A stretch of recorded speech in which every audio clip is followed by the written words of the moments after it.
presente, profesor Pía, profesor antes, directora medio. Hoy les voy a hablar acerca de mi tema de memoria. Se titula Deslizamiento inter, co y post-sísmico de los terremotos del Maule y de Illapel, utilizando las soluciones de GNS. Entonces, la estructura de esta presentación la hice en 5 puntos principales. El primero de ellos es la introducción. Esta la he subdividido en otras 3 subetapas. La primera de ellas es el planteamiento del problema. Para analizar el ciclo sísmico de subducción se han realizado modelos de dislocación elástica. El más común de ellos es el propuesto por Zapat en el 83. Este habla de 2 soluciones posibles en donde la suma de estas dos vendría explicando la acumulación durante el ciclo sísmico. La primera de ellas es la solución estacionaria y una solución suplementaria.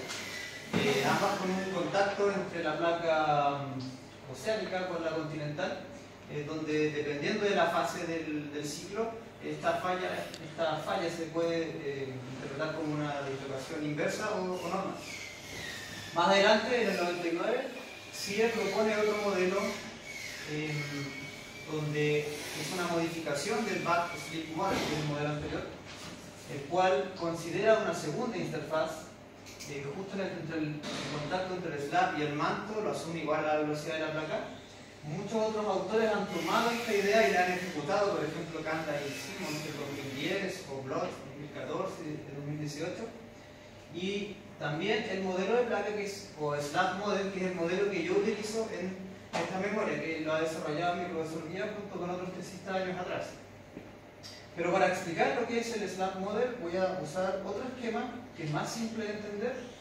Fíjense cómo la placa oceánica está subductando por debajo de la placa continental.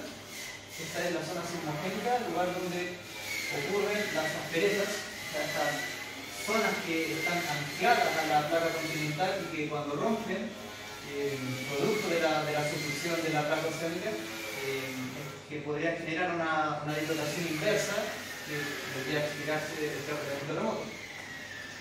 Y si hay GPS por GNS, estaciones en superficie, estas deberían desplazarse en sentido contrario a la subducción de placa, hacia el oeste en el caso de Chile.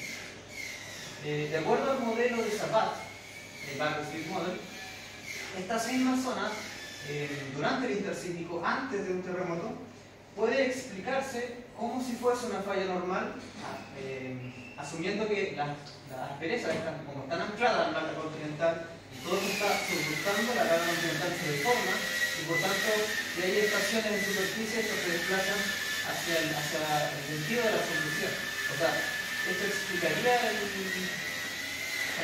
el movimiento de las estaciones en superficie. Sin embargo, el slab model, que es el modelo que he utilizado, no necesita una solución suplementaria, o sea, no necesita considerar que la interfaz superior se comporte como un deslizamiento, un movimiento relativo normal.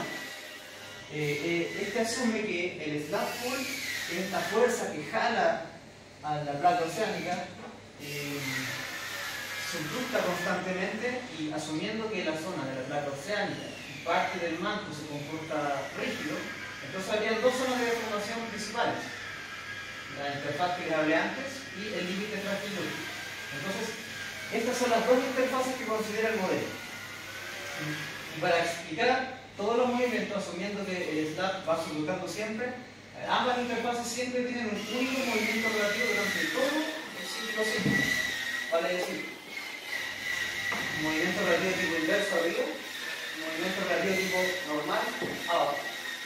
Entonces, para explicar los movimientos que hay en superficie, básicamente es cuál de las 2 interfaces contribuye por sobre la otra. En este caso, la interfaz inferior tiene un movimiento más predominante con respecto a la superior y por eso es que se mueve en esa dirección, y el caso contrario ocurriría durante un terremoto. Entendiendo lo que es el slab model, el objetivo de este trabajo es primero analizar el comportamiento de la placa subductante utilizando el slab model. Específicamente he generado mapas de deslizamiento de los 3 periodos, de los 2 terremotos que les hablé. Más adelante voy a comparar estos mismos mapas con modelos de otros autores. y voy a fundamentar acerca de la importancia que existe en esta segunda interfaz, la interfaz en profundidad. La zona de estudio entonces se enmarca entre los 40 a 28 grados de latitud, entre la zona, o sea, que abarque la zona de ruptura del terremoto de Yabel en 2015 y el terremoto del Maule el 2010, el 27F. La segunda parte de la estructura es el marco teórico, la he subdividido en 4 etapas principales. La primera de ellas es la geometría de falla. El slab model necesita una geometría de falla base y la hemos resumido en 5 fallas principales, desde la A hasta la E, como pueden ver en el esquema. Fíjense que la falla A y B están justo debajo en la zona sismogénica, donde hay una mayor fricción.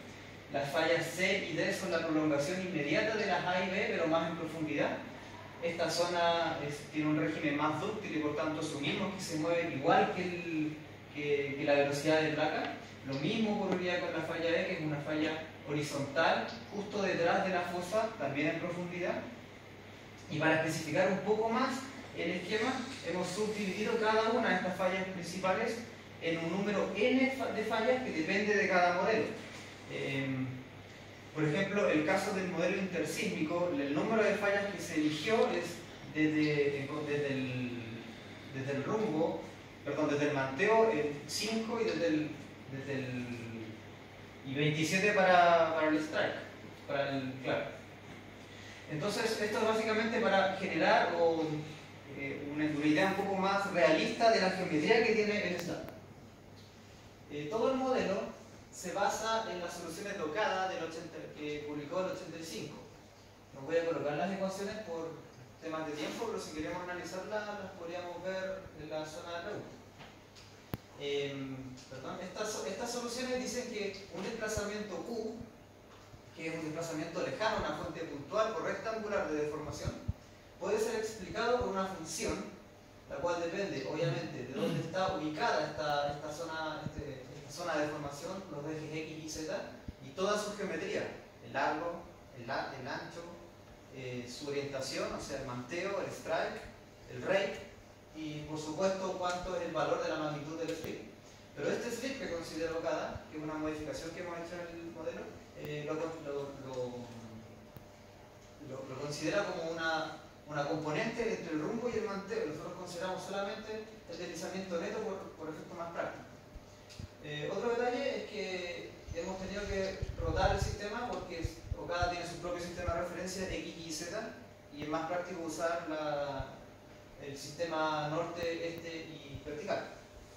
Como pueden ver en pantalla, esta es la expresión para rotar el sistema de referencia. Entonces, a modo de resumen, las modificaciones de las soluciones de Okada podrían resumirse en esta expresión, donde U, los deslizamientos en el este, en el norte y en la vertical, son los deslizamientos de superficie, y eso es equivalente a la caracterización geométrica, un tensor Q que depende de esta función, todos los parámetros de la geometría de la falla multiplicado por el deslizamiento neto, el slip, en cada falla. Otro parámetro que considero es la magnitud de momento sísmico. Esta expresión la he tomado de Kanamori en el 79. Esta es un logaritmo que depende del momento sísmico, que a su vez depende del módulo de rigidez, que lo pueden ver en pantalla, multiplicado por el slip y el aire. En cuanto al grado de acoplamiento que hemos utilizado, este es un número que indica qué tan acoplado está la interfaz. La única variable, como pueden observar, es el deslizamiento en la falla. Puesto que la velocidad de placa es una constante, hemos asumido 6,8 centímetros al año. Este valor, si esta expresión es igual a 1, implica que la interfaz está acoplada. Vale decir, el deslizamiento que hay aquí es muy cercano a 0 o sencillamente 0 para que esta expresión sea 1. Por otro lado, si el deslizamiento es muy rápido, similar a la velocidad de placa, toda esta expresión se hace 0 y eso implica que está desacoplada. O, un caso más extremo, si este deslizamiento supera la velocidad de placa, como hay casos, el grado de acoplamiento sería negativo. Entonces, pasando a la tercera fase, la metodología, la he subdividido en 3 etapas. La primera de ellas, las soluciones. prosiguiendo a inversión y un test de resolución al final. La solución es seleccionar las estaciones que vamos a utilizar en el modelo para luego algunas de ellas calcular la velocidad que vamos a utilizar en la inversión. Las soluciones elegidas son las extraídas del trabajo de Moreno y Presente 2010. Estas son estaciones que hay datos previos, de deslizamiento previo al terremoto del Maule. También extraímos el trabajo de Bigny 12 días después del terremoto del Maule. Y todos los demás modelos los hemos sacado de VAES 2018, que son series de tiempo. Por ejemplo, esta estación, que es la WLFN, muestra una serie de tiempos, o sea, la posición de esta estación desde el 2007, en este caso 2008, hasta el 2016. En esta figura ustedes pueden apreciar claramente las tres divisiones, las tres etapas que vamos a considerar: el intersísmico, el cosísmico y todo lo demás es postsísmico. La siguiente fase es calcular la velocidad en estas estaciones, para lo cual en la primera fase, el intersísmico, hemos asumido un ajuste lineal, por tanto la derivada, la pendiente de la recta es la velocidad. La siguiente es un desplazamiento, que es la diferencia entre la posición antes y durante el terremoto. Y finalmente el postsísmico, que es un ajuste exponencial, por lo cual la velocidad también es una exponencial, en donde la variable es x, o sea, el tiempo. Aquí tenemos la velocidad diario durante todo el periodo. Entonces, teniendo seleccionado los GPS, los GNS, las estaciones que vamos a utilizar, entraríamos en la selección de cuáles son los modelos que vamos a invertir. Y he elegido un total de 12. El primero es con los datos antes del terremoto intersísmico, del 2007 hasta un día antes del 27F. Durante el terremoto, estos son deslizamientos. 12 días después del terremoto, también son deslizamientos porque son los datos de Bigny. Y todas las demás, que son velocidades, posteriores a 88 días después del terremoto, 288 días, 488, 3 años, 4 años después, 5 años después, un mes antes del terremoto de Illapel, durante el terremoto de Illapel y un par de meses después del terremoto de Illapel. Entonces, la siguiente etapa es la inversión. Esta consta de geometría, problema inverso y finalmente una regularización. La geometría del SLAB, de la placa oceánica, la hemos extraído de un modelo llamado SLAB 1.0. Aquí pueden ver el link. Esto es extraído de la página del USGS, donde hay una grilla enorme con datos de profundidad, de manteo, de strike. Obviamente hemos filtrado estos datos al área de estudio, que es el recuadro verde. Y en base a esto hemos construido una geometría. Esto es un mapa visto en planta. Pueden imaginárselo en 3 dimensiones en el esquema que está parpadeando. Fíjense que la falla es esta falla horizontal, detrás de la fosa. Esta es la fosa. Luego las fallas A y B, que aquí en este mapa se solapan, aquí están en 3 dimensiones, son las que están directamente en la zona sismogénica, como les expliqué antes, y en profundidad las fallas C y D. El problema inverso, antes de explicar lo que es un problema inverso, voy a explicar qué es un problema directo. Cuando yo conozco la fuente de deformación, vale decir, qué genera la ruptura, el deslizamiento aquí en profundidad, y quiero saber qué deformación, cuál es el desplazamiento que hay en un punto lejano, o sea, por ejemplo, en superficie, eso es un problema directo. Y eso en resumen son las soluciones tocadas.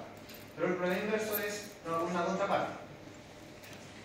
Cuando yo conozco las observaciones en un punto lejano y quiero determinar cuál es la fuente que produjo esa deformación, eso es el problema inverso. Las ecuaciones tampoco las voy a mostrar en esta presentación por temas de tiempo, las podemos analizar más en detalle en futuro. Pero un detalle importante es que es necesario hacer una regularización, porque el número de ecuaciones en comparación a la cantidad de incógnitas, el número de ecuaciones es menor, por lo tanto las soluciones son infinitas. Para restringir este número de soluciones hay que regularizar, y hemos usado 3 criterios.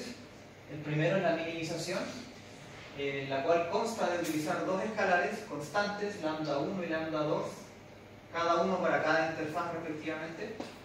Estas multiplicadas por una matriz identidad, como pueden ver en el resumen, y esta a su vez hacer un producto punto entre cada deslizamiento, que son nuestras incógnitas, lo vamos a hacer cero, o sea que sea lo mínimo posible. El otro parámetro de regularización, también utilizamos otros dos escalares para cada interfaz, es la suavidad. Estos escalares están siendo multiplicados por un laplaciano, el cual la función que tiene esto es suavizar por ejemplo, tengo dos subfallas, una al lado de otra. ¿Qué tan abrupto es este deslizamiento? Esa es la suavidad. Suavizar que este cambio no sea más gradual en vez de que sea más abrupto. Pero este parámetro también depende de la posición de cada subfalla. Pueden verlo gráficamente. Si se encuentra, hay dos posibilidades: se encuentra en el centro o en un vértice, y de acuerdo a eso va a cambiar su expresión, como pueden ver en pantalla. Para ejecutar los dos parámetros de regularización anteriores es necesario seleccionar correctamente cuáles son estas constantes. Y para eso utilizamos el criterio de la curva L. Estos dos son gráficos de mi modelo del intersísmico, en donde expongo el residual comparado con las dos constantes. En el momento en que la constante sea la mayor posible, pero al mismo tiempo que el error sea menor, o sea, cuando el error se dispara, es esa constante la que voy a elegir. El último parámetro es la condición de borde.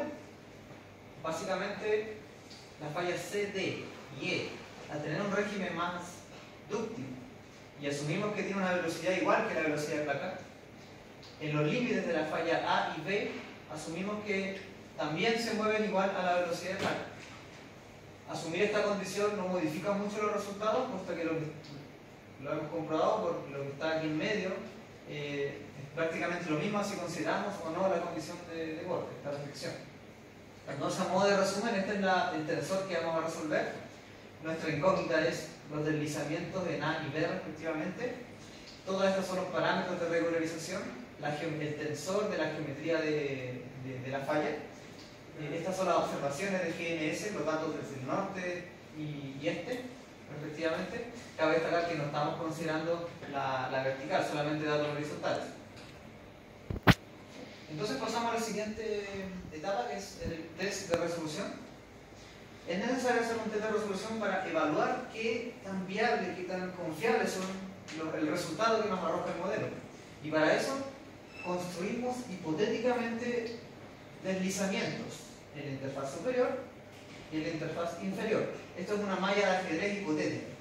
Vamos a utilizar esta malla de ajedrez, lo enviamos a un problema directo, calculamos las velocidades de los vectores que pueden ver en pantalla, y usando estos vectores vamos a invertir y vamos a comparar el resultado para ver qué tanto se parecen la base con el recuperado.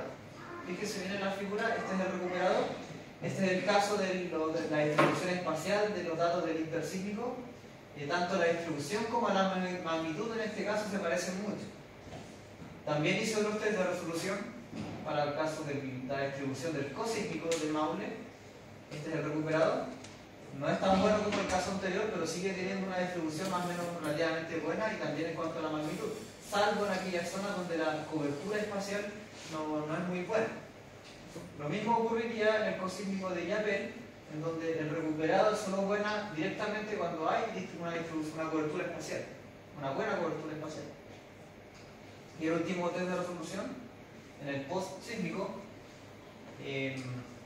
también la cobertura en este caso es buena, y por tanto el test resultó bastante confiable. Ya voy a mostrar ahora los resultados. Lo he subdividido en las tres etapas de los dos terremotos que hemos hablado. La primera de ellas es el intersísmico, o sea, antes del terremoto del Maule. Notar que estos son los dos resultados, uno en cada interfaz. En la interfaz superior, a su izquierda, los datos, los deslizamientos son muy cercanos a cero, por debajo de la velocidad de placa. Significa que en esta instancia se está moviendo muy lento, o sea, eso para nosotros es un signo, un parámetro de que está acoplada esta zona. Por otro lado, no así la interfaz inferior, que sí tiene un movimiento mucho mayor al de la interfaz superior, al menos en esta etapa. Notar que casi todo el modelo tiene una velocidad de similar a la velocidad de placa, naranjo. Incluso dos zonas, el terremoto del Maule y el terremoto de Illapel, son casi el doble a la velocidad de la placa. Esto coincide con las futuras zonas de ruptura, que más adelante las voy a cargar en el modelo. Este es el mismo modelo, pero he decidido cargar los residuales. Los vectores azules son la diferencia entre los vectores teóricos con los residuales, con los observados, perdón. Notar que el residual en casi todos los modelos es relativamente bueno, exceptuando algunas zonas, por ejemplo las zonas que están muy alejadas a la fuente de deformación principal. Para explicar esto, básicamente había dos posibilidades, o sea, que no se pueden explicar esos vectores usando estas dos soluciones, sino que hay otras fuentes que implicarían un deslizamiento mayor en zonas muy lejanas, o sencillamente que el modelo no está considerando, por ejemplo, una relajación viscoelástica que pueda haber tenido en posteriores terremotos o durante el terremoto. Entonces, no está explicando muy bien en estos tipos de marcas. Este es el mismo modelo del intersísmico, pero he decidido cargar los datos de trabajos de Moreno 2012 para el terremoto del Maule. Eso es el modelo de Ruiz para el terremoto de Valparaíso que ocurrió hace el año pasado, y el terremoto de Illapel en 2015. Este es el modelo de Tillman. Notar que esta zona alta de velocidad en la interfaz inferior coincide bastante bien, al menos con el terremoto del Maule, y está muy cercano a la futura ruptura del terremoto de Illapel. Más adelante voy a ver las conclusiones de este tipo de observaciones. Y también he decidido convertir el slip, vale decir, el deslizamiento, en el grado de acoplamiento para también compararlo con otros modelos a futuro. El siguiente modelo es el cosísmico del Maule. Este modelo es bastante confiable, o sea, el modelo arroja una magnitud de momento sísmico igual a 8.8, 17 metros de espesor, muy parecido a lo que explayan otros autores, como también la distribución de este deslizamiento. Fíjense que estos son los datos cargados en la superior de los trabajos de Moreno 2012. Lo único inédito en el trabajo es haciendo la interfaz inferior, que puede registrar un movimiento relativamente alto en la zona norte del área de estudio y algo rodeando a las áreas de estudio. Ahora, en los demás modelos, que son la mayoría, 8 modelos en total, del postsísmico del Maule, el primero, voy a hacer un resumen para ir pasando esto un poco rápido, pero quiero que se enfoquen en ciertas cosas. Primero, este es el modelo 12 días después del terremoto, o sea, un modelo muy temprano, de postsísmico temprano. Fíjense en la interfaz superior, los deslizamientos en general en este y en casi todos los modelos tienden a rodear el área de ruptura, o sencillamente en zonas donde no había tanto deslizamiento durante el terremoto. Significa que son zonas que de a poco son energías acumuladas que no se liberó la energía completa y de a poco se va deslizando. Por otro lado, si comparamos la cantidad de deslizamiento en la interfaz superior e inferior, en este caso sigue predominando la interfaz superior, casi 1 metro comparado con alrededor de 30 centímetros abajo, pero estas dos magnitudes van decreciendo en el tiempo, y un detalle es que la interfaz superior decrece mucho más rápido que la interfaz inferior. En algún momento la interfaz inferior alcanza a la interfaz superior y como que vuelve en el ciclo para revertir el ciclo. El siguiente modelo, 88 días después, pueden ver esa distribución que rodea el terremoto, y lo mismo, fíjense que las zonas ya se están pareciendo más en comparación al modelo anterior. El siguiente, que son 288, es la misma distribución que les expliqué antes, pero hay otro detalle que desde este punto en adelante quiero que observen, es que no solamente hay un desplazamiento en la zona que rodea el terremoto aquí abajo en la interfaz inferior, sino que además hay un desplazamiento hacia el norte cercano a la futura ruptura del terremoto de Illapel. También se puede apreciar en el siguiente modelo, donde esta zona y más o menos esta zona hay un deslizamiento relativamente rápido. Pero esto es mucho más evidente en el siguiente modelo, ya 3 años después del terremoto, donde ya se puede ver un aumento en el deslizamiento en la interfaz inferior. Lo mismo ocurre 4 años después, fíjense esa zona, 5 años después ya es un cambio mucho más notable, y el modelo que quería llegar durante el intersísmico de Illapel, o sea, también postsísmico del Maule, el cambio es muy notable, la gran velocidad que hay justo debajo de la zona de ruptura. Luego de esto, un mes después de este modelo, ocurre la ruptura del terremoto de Illapel. Nuestros datos han sido comparados con otros modelos como Tillman, arroja una magnitud de momento de 8.3 y en la superior un deslizamiento de casi 7 metros y casi menos de 1 metro en la interfaz inferior. O sea, aquí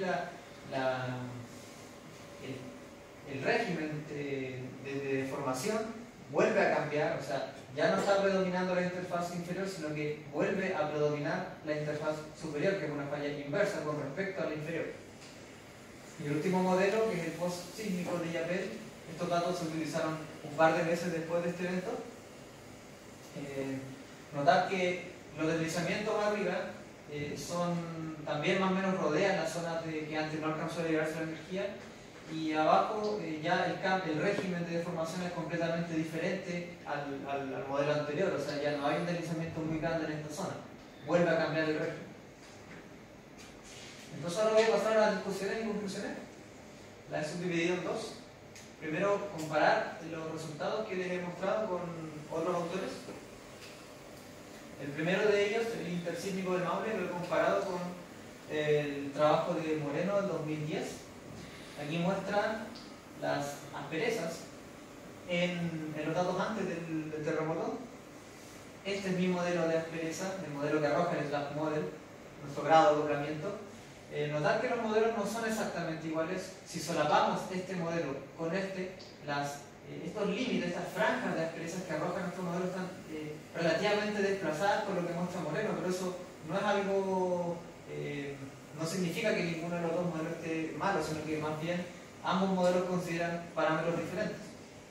Lo que sí quería recalcar es que este es el mismo modelo como locking, pero fíjense en esta zona, locking negativo, significa que estas velocidades son muy por encima de la velocidad de acá, y coinciden relativamente bien, que es lo que les mencionaba en resultados, coinciden relativamente bien con las rupturas del Maule y la futura ruptura de Illapel. El modelo sísmico del Maule también lo he comparado con otros modelos, el que coloqué en pantalla es el de Moreno 2012, de hecho, está más en grande. Este contorno es efectivamente ese modelo. Fijar que tanto la distribución como el deslizamiento es relativamente similar. Luego, en el post-sísmico del Maule, estos son los mismos datos de Bigny 2011, o sea, 12 días después del terremoto con desplazamiento. Fijar que este contorno es el desplazamiento post-sísmico que calcula el modelo de Bigny. Comparado a nuestro modelo, la distribución es muy parecida y lo mismo ocurre con el deslizamiento. No así el modelo de Biddeford 2007, 88 a 102 días después del terremoto, comparado a nuestro modelo en el día puntual de 88 días después. Aquí lo que modela un modelo comparado con el otro no son exactamente iguales. Notar que en la costa, más tirada hacia la fosa, Biddeford asume un desplazamiento muy grande en esta zona que nuestro modelo no lo considera, pero sí en la zona que está directamente relacionada al continente. Notar que esa zona comparado con esto. Lo mismo en el siguiente modelo, 288 días después, también es comparado con otro modelo del mismo trabajo de Biddeford 2013. Aquí la única puntos a favor, o sea que coinciden en este deslizamiento, perdón, aquí, que coincide relativamente bien con este modelo, pero en general los modelos son relativamente diferentes. Cabe recalcar, los modelos de partida no tienen los mismos datos y también consideran parámetros diferentes. No es el caso del modelo de Lynn 2013 comparado a nuestro modelo. Estos son 488 días después. El mismo rango que calculó Lynn en 2013, aquí está más un zoom en ambos modelos. Notar que la distribución es muy semejante entre un modelo u otro. La diferencia radica en que nuestro modelo predice un deslizamiento relativamente grande en esta zona y el modelo de Lynn no lo predice tan bien ahí. Durante el intersísmico de Illapel lo hemos comparado con el modelo de Melnick, el modelo de asperezas o super intersísmico que ellos hablan. Por lo tanto, nuestro modelo también lo hemos convertido de SLIP a un locking, lo voy a colocar en zoom, que es el área de estudio que asume Melnik. El modelo en sí tampoco se parece bastante, los puntos en común que tienen es que ambos predicen una aspereza justo en la zona de ruptura, en el terremoto del Maule.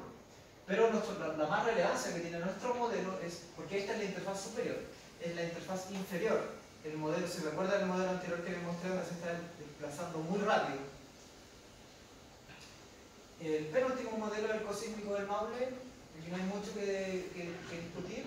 El modelo coincide bastante bien con otros autores como Chivastava, Tillman, Ruiz, etc.